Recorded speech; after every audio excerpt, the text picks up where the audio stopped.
Welcome to my journey through the Bible. This is a way for us to apply lessons and a little more in depth about the chapter of Genesis 29, 1 through 35.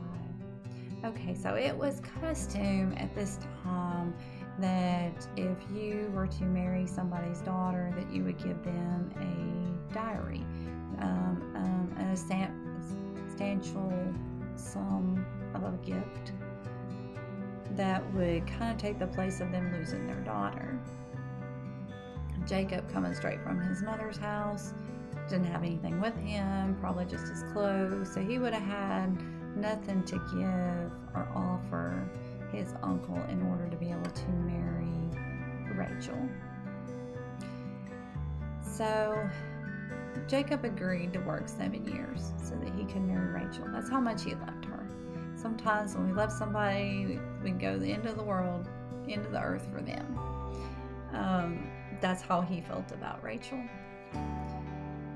But Jacob is a little bit outraged when his uncle gives him the sister instead of Rachel.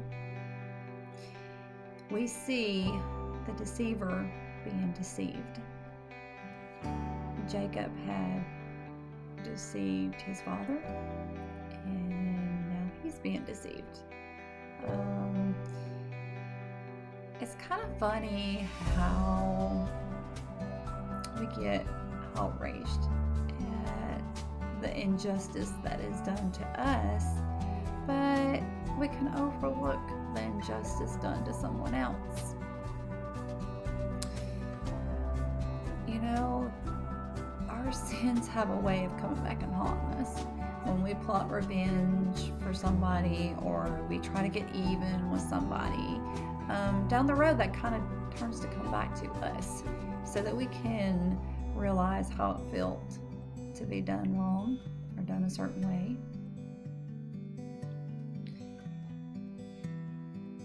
Even though Jacob was deceived, he still worked another 7 years for his uncle.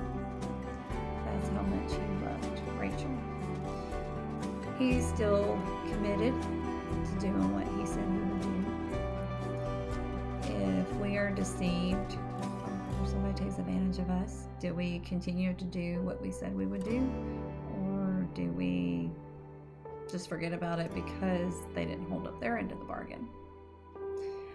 That says a lot about somebody's character. And we can see that this was growing pains for Jacob. He was learning to see how it felt to be on the other end of the deceiving part of it.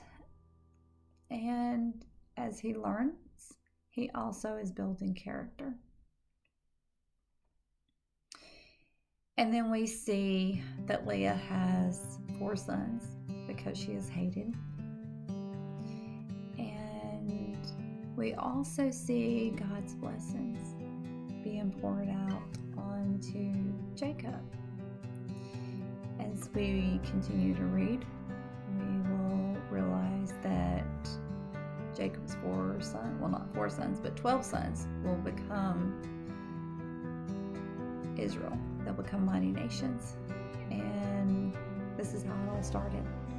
So Jacob might not be seeing his own future and how this is going to end, but God is setting things up to line up with his future plan that he has, not only for Jacob, but for the sons that he will have.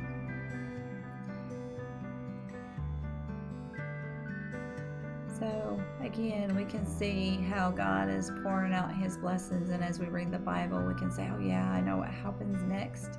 Or if this is your first time listening to the Bible being read or reading the Bible, then you get excited about what's coming next. So may God be with you in every way and in everything.